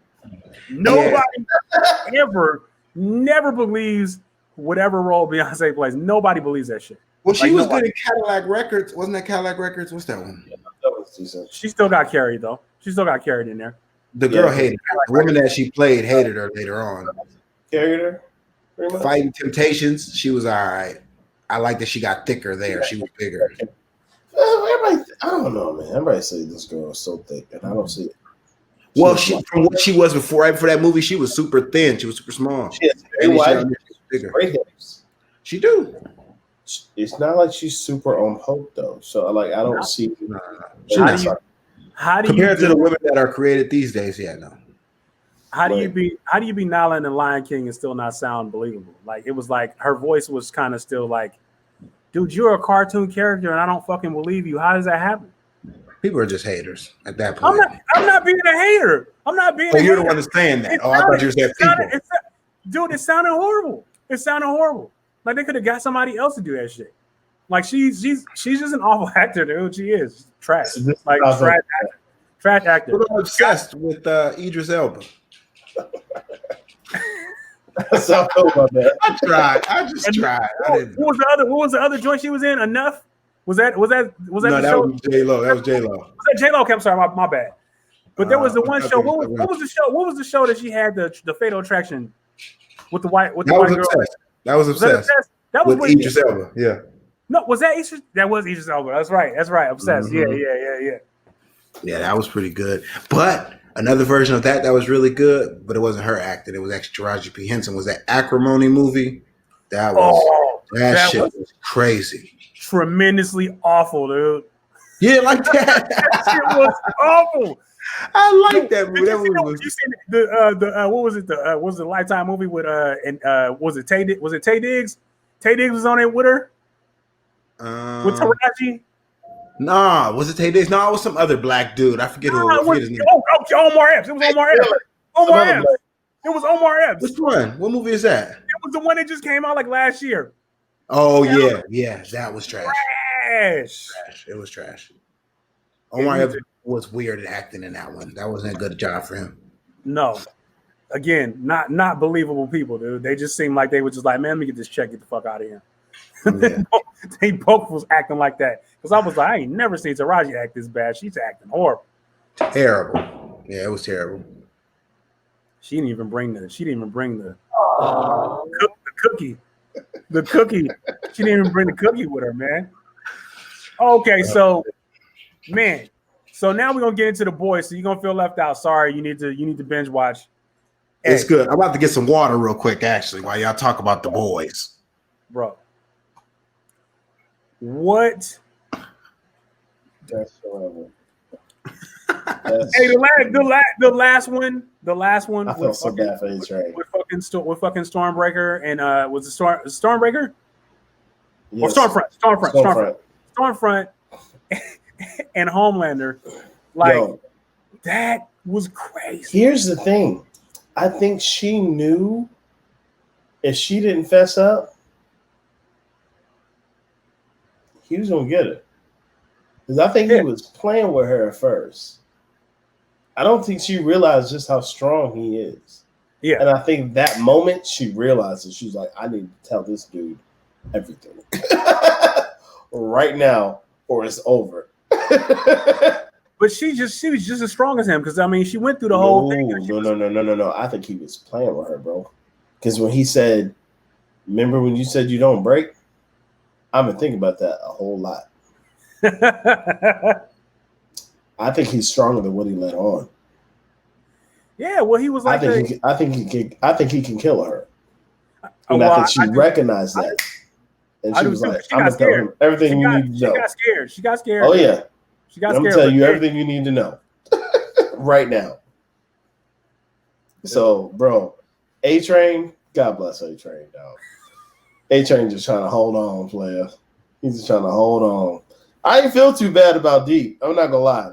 I ain't feel too bad about Deep. But A-Train. You be cracking up, bro. I ain't feel too bad about homie. But, like, A-Train, I felt bad. I felt bad for A-Train, though. And I'm watching a little after the show jump off. You know what I'm talking about? So, yeah.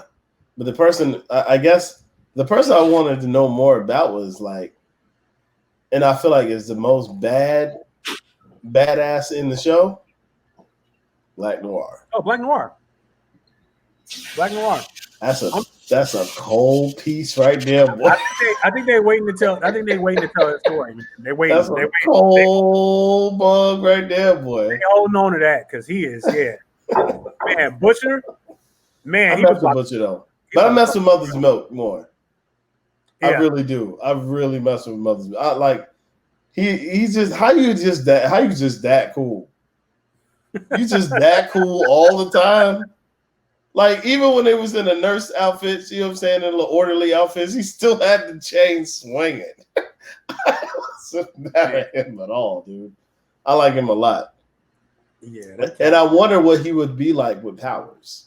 Like all the protagonists, I feel like if they'd have powers, like, what would they have been like? Well, I think somebody's going to get it. I think Butcher would be the worst. But I don't think Butcher would get it. I think what they would do is I think Butcher at one time is going to be caught, and then they're just going to inject him with that shit just as irony for him. Oh, and they're just going to fuck Butcher up. Like I think that. Because everybody was Hugh to get it right. Yeah, homegirl was dude. What's the young cat name that was Starlight? Hugh. Starlight dude. Huey. Yeah, he. I think will be the one that's like, I feel like I have no alternative. I have to take it. And he'll take it. I ain't gonna lie to you, man. Hugh, God bless Hugh. Hugh was minding his own business. He wasn't supposed to be in none of this. He just got left on the curb holding some hands. He wasn't supposed to be in none of this, bro. They be doing that. But I feel like he's gotten hard. And he's been the what Butcher and Starlight needed to basically get them outside of themselves. Yeah, you know what I'm saying. So, and that was apparent based off of the last episode. You know what I'm saying. Yeah. So, but the whale though. So disgusting. So disgusting. He said, "You guys go ahead. I'm gonna chill." I'm just gonna chill right here. Bro. What about when Stormfront and Homelander are out in the alley, dude, and he just fucking crushes dude's head. And then he got busy after that. He's out there in it and just crushes dude's head like that. Like, nice. I was like, nice. All right, so bro, man, if you don't watch The Boys, you wildin'. Hey, I'm starting today. Y'all got me started. I'm starting today as soon as we get off this thing. That shit, I'm telling you. The Boys is the shit. Binge watch. Everywhere I go, I find somebody that like The Boys or that watch The Boys. That sounds bad. The very first time I watched it, and it's gonna sound real bougie. I know. It's gonna sound real bougie. It is what it is. I was at this place in Roseville, high-end restaurant. It was the McCormick's restaurant, like that's in the fountains. And I was getting some it was having lunch. I had like some steak. I had some oysters. I was just chilling by myself, and I'm like, let me check this place out. Because I do that. Like, I'll go check out places that are nice and be like, cool, I can bring my wife here, So I was chilling. Like I had a good salad, drinking some good wine. You know what I'm saying? Had some oysters. And I started watching The Boys. I had it sitting on my phone right in front of me. And I got hooked. But it's funny to me, I got hooked at the most like affluent, opulent place you could get hooked at, man. And like I went home and my wife was like, "What you watching?" I'm like, The Boys. Watching The Boys.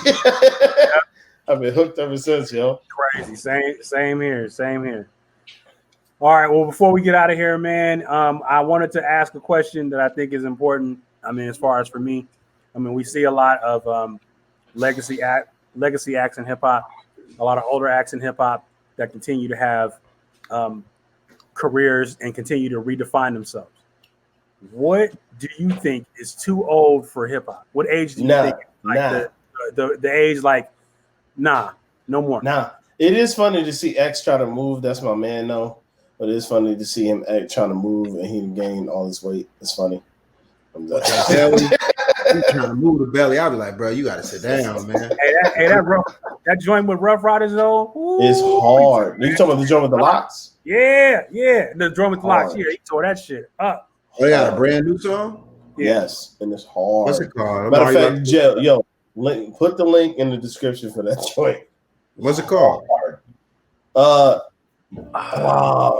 my brain don't want to work right now. Hold on. Whose song is it? Is it the Lock song or is it? It's Locks. Okay, Locks. I'm gonna feature DMX. See what they give me. Is it gave it to him? No, I gave it to him. About-ish. About shit. I see it. Already about to get that locked in. All right, I'm gonna check it's hard, out. Bro. Yeah, man. Yeah, I put me on the Joy Ortiz. I'm not gonna lie, Joy Ortiz. I was on that after y'all told me. Is he not nice or is he not nice? See, he don't want to say nothing. Look at him. Look at him. He's emotional. He's emotional. I said he nice, man. Look at him. He's emotional. Here's my take on the ageism in hip hop. Now, considering that I'm an old fucking MC. Now, I look at it as you got new school cats, and they constantly are bringing out these newer, younger acts that's coming out here. They kind of here today, gone tomorrow. Yeah. But when you look at the legacy acts, and you look at the acts that have staying power. If you look at Griselda, everybody in Griselda is in their mid-30s and treat it like they're a brand new act. But that's only because they just dropped. I know, but I'm just saying it's like they're not even looked at as age. Now, what I will say is this: it's all good if you can maintain your greatness. Jay-Z maintains his greatness. X did too. Nas maintains his greatness. X maintains his greatness. But here's the difference. They came out in an era and a time to where individuality was embraced, to where you had to be better, you had to be different than the other people. And let's put Busta Rhymes in that too. That's like I said, that'd be the only person I think I'd ever fanboy if I met Busta Rhymes. You know what I'm saying? Like, you had to be different. But would you put Cube and Snoop in that? Oh yeah, absolutely. They're goats. Both of them are goats. For putting out material today. If Cube puts out a record right now, people gonna buy it. No questions asked. Here's for me, man. It's hard because it's the simple fact that I'm a diehard Cube fan, but I do understand there is a deterioration of skills. I'm a diehard. You think his skills deteriorated? I'm a diehard Snoop fan, but I think at some point in time, you think Snoop's skills deteriorated? Let me tell you. Let me explain. Okay. Let me explain. I know you think that's blasphemy. Very much. But if you're gonna look at Cube's earlier work, and you listen to that, he's not angry anymore. Stop. Knock it off. And I'm gonna tell you why you should knock it off. I'm gonna tell you why you should knock it off. And this has nothing to do with being angry, because of the simple fact I'm talking about cadence, and I'm talking about flow patterns, and I'm talking about rhyme schemes. Cube's rhyme schemes for America's Most Wanted, Death Certificate, Predator, for albums like that, and you look at the stuff that's now, and you put those rhyme schemes up against each other, I challenge you to go pull 2 songs off of each of those projects and listen to them and tell me you can't hear a difference. And I want you to do the same thing with Snoop. I want you to do the same thing with Snoop. Now, well, how far back we going? How far back we going? You talking like Gin and Juice days? No, I don't even care if you go back that far. But I'm just saying, if you look at early, go back that far. Now, because I argue, if that's the case, and I argue, and I've listened to recent Snoop joints, when Snoop actually pushes his pen and doesn't try to freestyle over records, because he does that.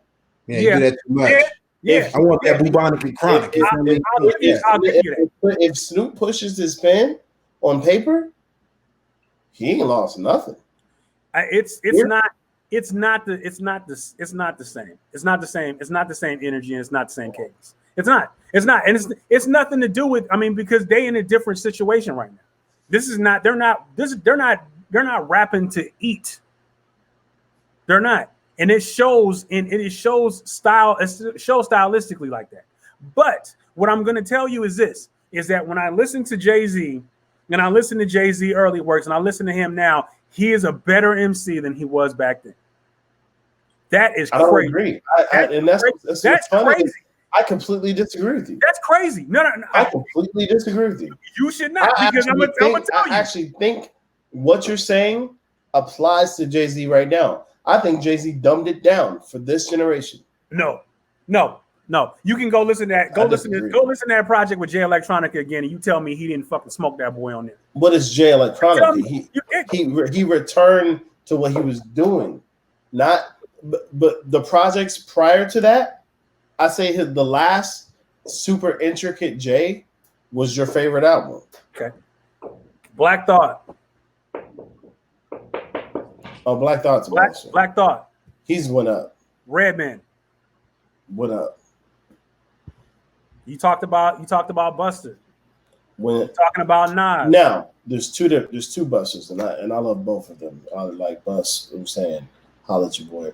I would literally probably shoot somebody to get your beat. I'm just saying. Anyway, with that being said, there's 2 different Busters. There's the rah Buster. I say you want the woo-ha. Yeah. There's the rah Buster, and then there's the chilled out Buster. And then there's 3 Busters. Then there's the track star spitter Buster. You know what I'm saying? So I can't say that a style's been eroded because all he's done is evolve.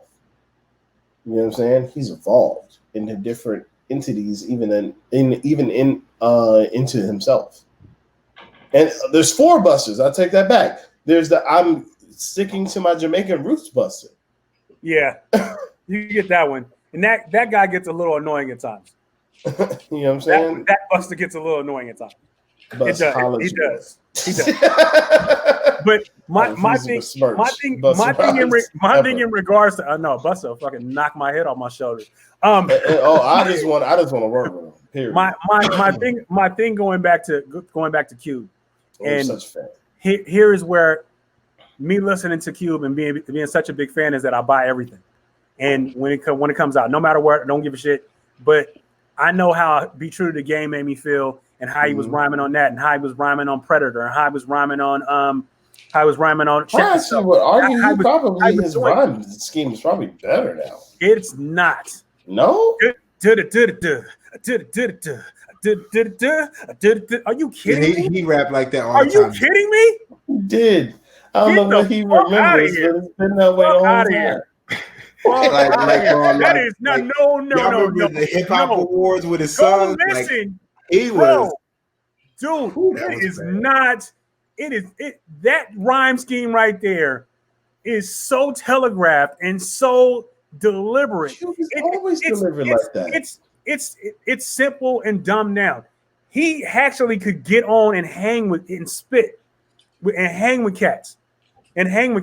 Now, like I said, you said you challenged me with Joel. I challenge you to go ahead and pull a new Cube song. I will do it. Listen to both of those, and you tell me the rhyme scheme ain't changed. It is not the same. It's not the same. And that's coming from a diehard fan that buy every fucking thing the Cubes. Wow. And I'm not talking shit. I'm not. I'm just saying being an observant person. And it's like, if I ever get to that point as an artist and people look at me and go, okay, he ain't got it. I'll stop. I'll never get to that point where my rhyme scheme is that simple. I'll stop. I'll quit. I'll quit. I'll quit. I may quit in the middle of recording. I may quit. Shit, I quit. I'm so joking. I quit. Man, I'm telling you, I just can't even. I call it the Legends flow. They got the Legends flow, man. It's like it's crazy. You just listen to it. You're talking about like when the Funkadelics get back together and everybody's overweight and the Legends tour. I'm not saying I'm not going to do all that, but I'm just saying as far as I'm going to do all that. As far as the rhyme, it's like okay, like the stylistics got back together. Dude, you know what I'm saying? I need some verbs and predicates and some syllables and shit, and they just doing A B C D E F G H I J K elemental P. Like, what the fuck? Come on, man. You know what you got. You know what you got. You know you at any given time you can blow somebody's head off. Come with that. And that doesn't happen. So I was just like, okay, well, sometimes people just go to the other side and I think they just kind of just like, hey, this is my spot. This is my niche. All right, cool. But I tell you, if I ever get there, I'll stop rapping. I'll never. When I'm not competitive, man, fuck that. I'm not ever gonna get on this situation where somebody gonna blow me off a track. I'll quit. Straight up. That's like somebody saying, Sandman beats got hella simple. You quit. Never. You'll quit. Never. You'll quit. It'll never happen. You would give it up. It will never happen. Hey, man, you know the Sandman using the same drums and the same 4 sounds. Like, you quit. Nope. You quit. First of all, you quit. First of all, I killed myself. See what I'm saying? Exactly. That's my point exactly. It's like D-Rock. Man, we heard that joke already, bro. We heard that joke 17 times. You said that shit 17 times on your tour. Look, if I ever have that happen, I might be like, so y'all heard all this? Like, yeah, we heard that shit. All right, y'all have a good night, man. I'm out of here. I got paid already. I'm not pick my shit up and go. Yeah, that's the big thing, man. Like, once it's recorded and it's put on, like my first Netflix special, like everything I say on that one, it will never be said again. I gotta always remember that. That's the hard part. If they say it along with you though, before you get to the punchline, that's a look. long I've seen that happen road. to some comedians before, and that shit is a sad feeling, man. They be hurt. That shit be destroying their whole set. They be looking through that. They'll go through that phone. They haven't pulled out their phone for the first 5 minutes. Now they like, man, let me see what I got. I got something. Motherfucker, y'all ain't heard yet. You sound like cannabis. I got a whole book of rhymes right now. Yeah, pretty much. That's how it goes. Go through these rhymes. Man. So we didn't hit a $138, man. So I think we may be having to get out of here. I know we was trying to. Hey, man, the people want to hear us. Oh, all right. Well, shit. What else you got? What you got? I just wanted to say that because it sounded fly. I was gonna say, man, you must got a lot to say because I'm pretty much. It sounded fly. No, bro, the people want to hear us, dog. I know. I'm not trying to give it up though, bro. We're trying to do that. We're trying to push 4. We're trying to let's go to 4. Fuck it. Let's just do it. Ooh. No. Yeah. No.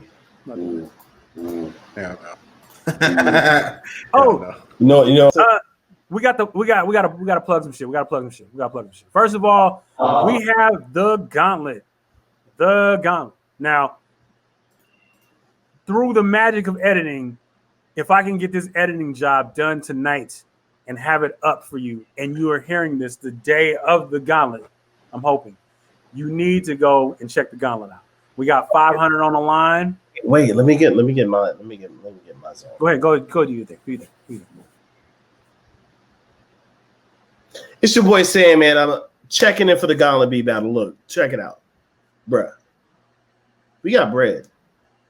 We giving it out. You want the bread or nah? 500 on the line, bro. You better get you behind in the gauntlet. You got 10 fire beats. Send them to the gauntletbeatbattle@gmail.com. It's serious. We out here. You know what I'm saying? 500 going to the winner.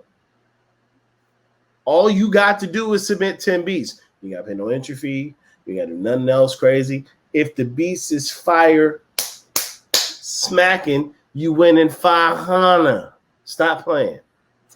The gauntletbeatbattle@gmail.com. The gauntletbeatbattle@gmail.com. Then tune in to facebook.com/the gauntletbeatbattle, 8 o'clock Eastern, 5 o'clock Pacific. Stop playing with yourself.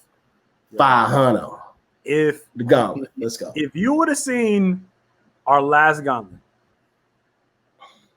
bro, that was one of the most insane gauntlets. Now I wasn't there to judge, but I was there to witness, and that shit was crazy. Went up. We had there was a heavy North Carolina presence. Monsters. There was a heavy Virginia presence. Dude, it was crazy. There were monsters. Crazy. I never seen it. I never seen it where 3 rounds in a row where it was nothing but fire beats, dude. Monsters. There was no letdown. And it was just like, what else is gonna happen? And then all of a sudden, oh my God, it's the best beat ever. There's no way he can respond to this. There's no way he's gonna respond to that. And they do, and it's like, oh shit, he responded to that. Oh, what are we gonna hear? Oh man, it was just nuts. It was nuts. It was crazy. Shout out to Lynn Sprague. Yes. Shout out to this guy. Shout out to myself. We are creating a platform. Creme de la creme, bro. You want to hear dope beats? If you a rapper and you just happen upon this here platform that we got as far as for this podcast, and you not checking into the gauntlet, I mean this with the most respect possible and the most disrespect possible. You stupid. Gauntlet beat battle, bro. Every other Thursday. We do this every 2 weeks on Thursday. It's normally immediately following. Well, this comes out later. But anyway, every 2 weeks on Thursday. Yeah. You know what I'm saying? Stop playing. The Gauntlet Beat Battle. Facebook.com/Gauntlet Beat Battle. You want to know when we moving? It's going to be right there. Yeah, and as far as for artists, speaking from an artist standpoint, if you are looking to find canvas to get on, man, you're going to find some of the finest canvas in the Gauntlet. I'm telling you. You're going to find some producers there. We've already had connections from producers and artists to do joint projects. Shit, producers actually rapped on other producers' shit as joint projects. As you see, Warranteen from Poe Mac that was produced by Style Friend. Shouts out to Poe Mac. Shout out to Poe Mac. Dead serious. And I know this is kind of, we stepping in old Ricky space. That album was actually kind of dope. I can't lie. I didn't know what to expect, and I was pleasantly surprised. It was actually dope. Yeah. I'm definitely looking for some beats this time, so I'm gonna be on there watching because I need some beats for my damn show. Well, first of all, skirt, holler at me first. Then we're gonna make that happen. We're gonna make that happen. But that's definitely what I'm looking for. Your boy first. Yeah, I need that. I need that. See how stiff arm everybody else. Yep. Make sure if you get an opportunity, please go to 10cityrecordings.com. Go listen to all the music we got on there. Shane the Rapsmith, new single, Ride With Me, featuring myself. My project Iridescence is up there. My EP, Mike Strange, Harley Come is up there, man. Yeah. We're gonna have some stuff up there from Ricky. Me and Ricky got a project that's gonna be going off too. I announced today. I know this ain't the me show, but I announced today that towards the middle of December, my project EP, Nothing Given Much Expected, will be coming out. Just trying to tie up some loose ends on that. What producers do you have on there? Oh, let me see. I have G Love. Oh, I have Ricky. Oh, I have Sandman. Oh, that's me. Yeah, that is you. That's Sandman. And Sandman's on majority of the joints. So man, it's as always. What would be funny is is I'll be doing projects, and I'll be doing beats he give me, and he give me the beats, and so then I put the project out, and he was like, "Oh man, you did that." I didn't even know. Yo, you rapped on that? I totally forget I give him the beats. Dude, I can't even lie. Whole projects, shouting him out and everything. He don't even fucking know. He just be like, oh, you did that? Wow. Okay, man. So, I be moving on to the next beat, bro. I be, next project. He stay hungry. That's what that means. He stay hungry. No, he got Alzheimer's. Fuck that. Wait, he be forgetting. He just be forgetting shit. He be forgetting we do shit.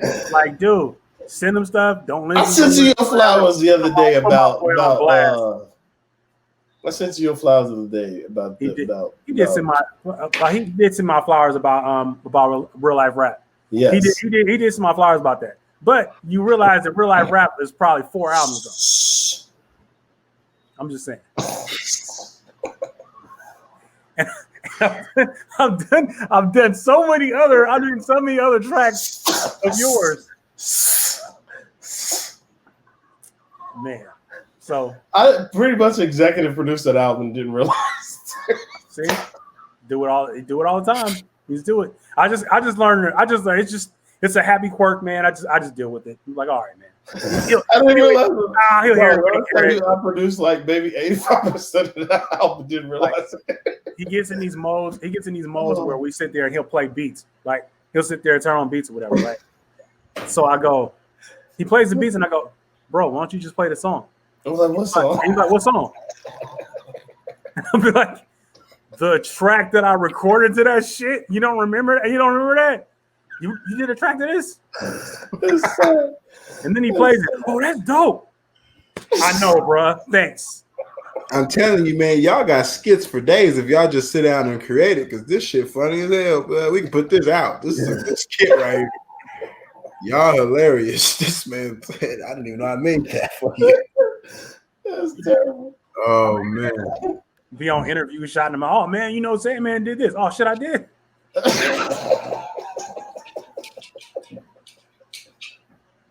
Oh shit. Damn, we can't even a nigga no love. He don't even recognize it. Give him props and he recognizes it. He don't even recognize the props. So no. But you know what though? I gotta shout out my man Sandman for giving me that work. What work? All it is for him, real talk, it's an embarrassment of riches. That's all. It's an embarrassment of riches. He got so many great beats that he does, and so much great production. Don't shoot me no bail. I'm trying, man. I'm trying. It's terrible. I'm trying to turn around. Like I'm embarrassed about the fact that I don't know that. Don't shoot me no bail. Remember we was on the gauntlet and I caught a beat, an EDM beat, and you tried to clean that shit up for me, and Lynn's got hella mad. I tried to shoot you some bail on that. Lance was hella. He was hella. And I was just like, don't even save me, bro. I know I fucked up. But don't even save me. He's just like, no, I need to, and the Sam was just really trying to clean it up. He was like, no, but you don't understand. God, I'm crying. Thought about the fun, and I was like, nah, dude. Oh, I'm crying over here. So that's the same thing. I just tried to shoot him some bail right there to try to clean it up. He wouldn't even let me do it. At least he owned his shit though, man. I appreciate that. Oh no, I totally know I'm horrible. There's no question about that. I swear, man, if I one day when I meet the pearly gates and my shit get too popped out here, and you just start hearing tracks and shit, and you be like, "Oh, I made that." I didn't even know he had that. Hey, bless you, son. I made that. Bless you, son. From the heavens. Hilarious. Hilarious. Oh shit. All right. Okay, D-Rock, I hate to ask you for a joke, but I need one. I need something you're working with. I need something. So I need an exclusive. Listen, I've been working now in the housekeeping whole thing now, and they put me in the ED actually. So now, let me tell you something. They got it's two sides. There's the ED old side, which is 5150 patients and motherfuckers that don't give a fuck about life or you, you know. And then you got the new side, that's the COVID patients. So they put me in the old side, right? And I'm big as shit. So I'm getting trash. I'm training, so I'm just getting trash.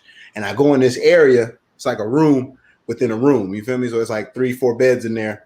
And they got this skinny crackhead lady up in there. Let me tell you something. She got the heart of like the biggest nigga in the world. But she talked like DMX, my nigga. She's like, I don't give a fuck about none of y'all niggas. And she started growling and everything. I came in to get the trash. That bitch barked at me. Let me tell you something. I ain't never been scared in my life. But that bitch put a little fear in my heart right there when she barked at me.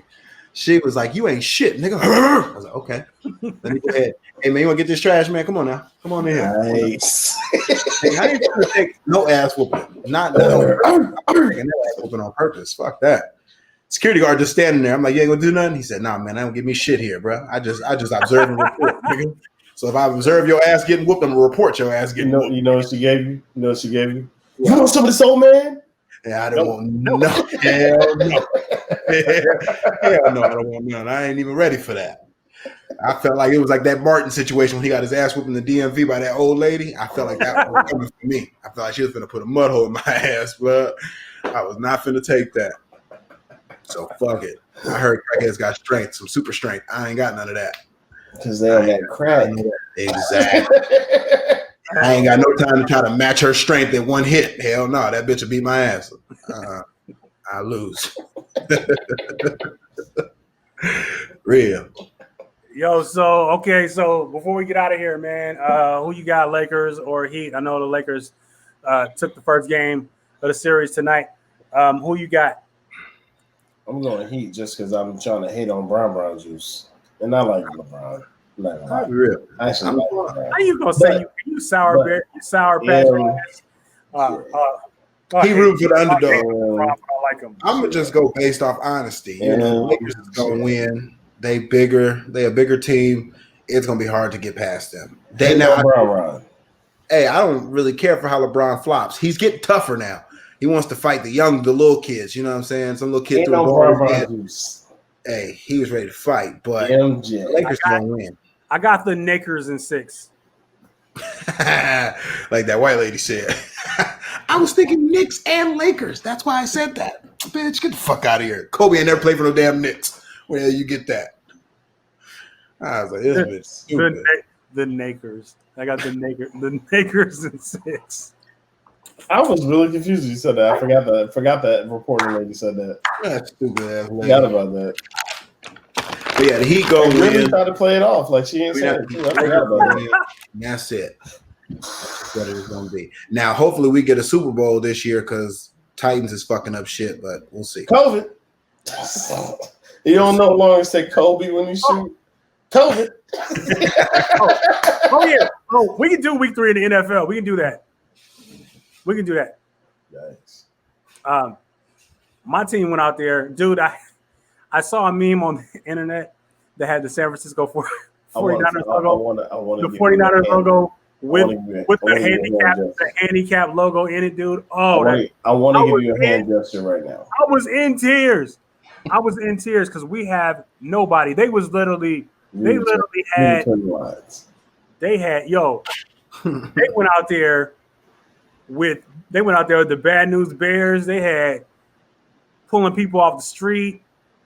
Hey, look, man. The Pop Warner Pee Wee League. They pulled up the 49ers and went out and beat the Giants. I mean, that don't say nothing. That don't say nothing good about the Giants. Shout out to my boy E. Period. But yeah, we went out there and beat the dog shit out that whatever squad they was trying to roll out there. Now, as far as the Giants, I did. And I'm saying that it's nothing because my the backups went off. But no, I will say this though: your backup does look very, very impressive. But I want to see him get tested. If he gets tested and he still looks the same as when he looked, you guys might be okay, bro. If he won't. When he gets blitzed, he gets blitzed. He's awful. So, knock it off. Let's be real, man. Nick Mullins, we make Nick Mullins look like a star, and that we should have never let that happen. But Nick Mullins is not a star. Nick Mullins is basic. Yo, Nick Mullins. I'm salty, nigga. He's cool. And people talking that quarterback controversy shit. I'm like, nah. Oh, we gotta wait till when he start playing the Seattles and start playing the Arizonas again. He won't start playing the Green Bay Packers and he plays some real defenses. Nah, man, we ain't doing that. Look, man, y'all looking at a quarterback right now. I'm telling you, y'all looking at quarterbacks right now. God. Y'all looking at drafting because at this point, Jimmy Garoppolo's out now for the second time. About probably the whole season, damn near half the whole season. Really? How long is he out? Hell yeah. He week to week right now.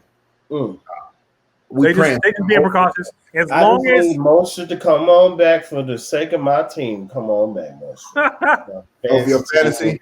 Yeah, hit you with the blue, hit you with the Danielson. Boom, he's that dude's a killer.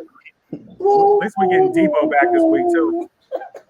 I don't know when we get any of our people back. We lost a lineman, a linebacker, and all kind of shit. I don't know what we getting back. So what happened with y'all, man? Hey man, let's not talk about it, man. I'm not talking about you. Oh, who is he? I'm talking about the man in the middle. What happened? Yeah, I'm talking about the man in the middle right now too. Who your team? I'm a Cowboys, diehard Cowboys. Oh fan. Man, hey, I give you that respect. I'm gonna show you just how diehard I am, bro. Okay, I swear, I swear, y'all beat the Falcons. I was like, this is crazy. I couldn't believe it. Hey, you got your own jersey. That's tight. But you know what though?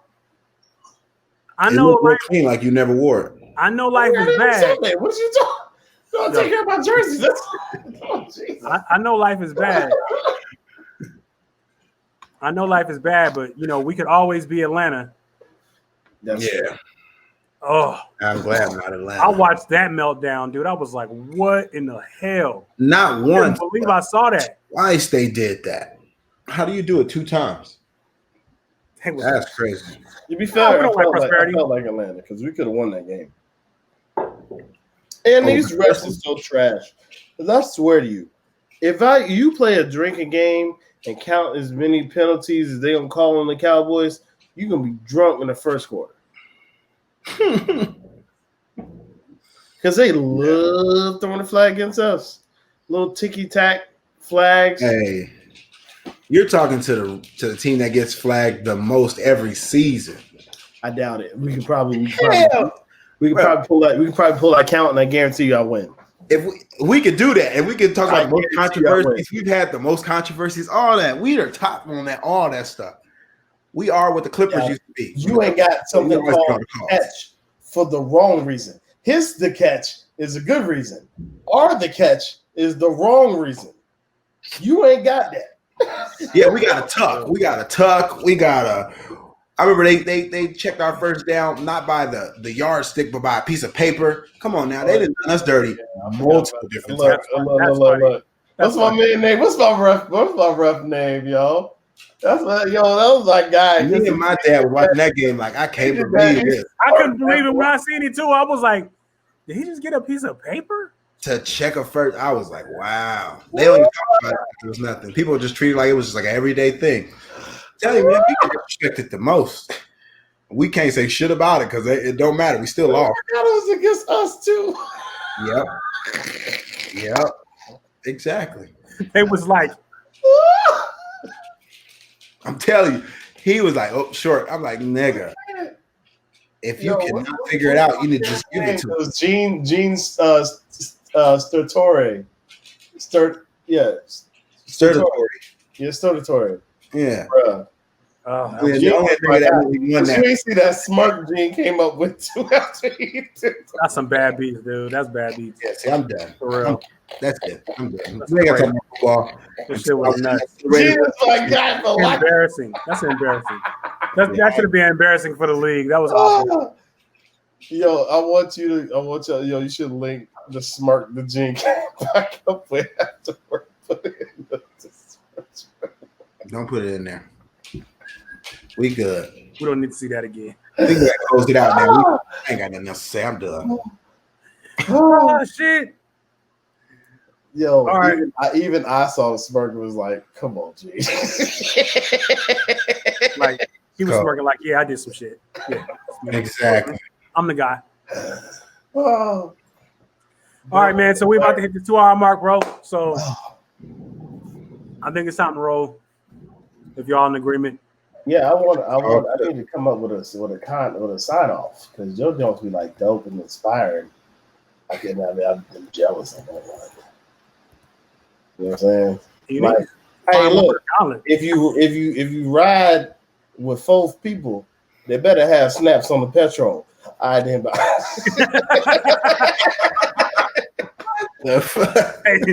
Hey kids, winners don't do drugs. Oh shit. Hilarious. All right, shit, let's get out of here, man. Typical roads often lead to most beautiful destinations. Shoot your shot. Go for the win. You might make it. Peace. All right. Yo, what's going on? It's your boy Sandman of the Gauntlet Beat Battle, and I want to personally invite you to participate in the upcoming battle on Thursday at 8 p.m. Eastern Standard Time, 5 p.m. Pacific Time. The Gauntlet Beat Battle is an awesome platform that allows producers to be able to showcase their work, vibe out with other producers, and also be critiqued by industry professionals. I can show you better than I can tell you. Here's some footage from some of our past battles.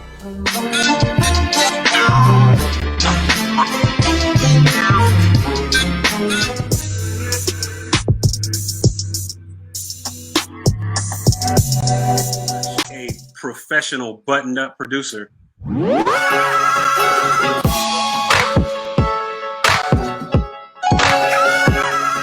Vicious. It was very well produced.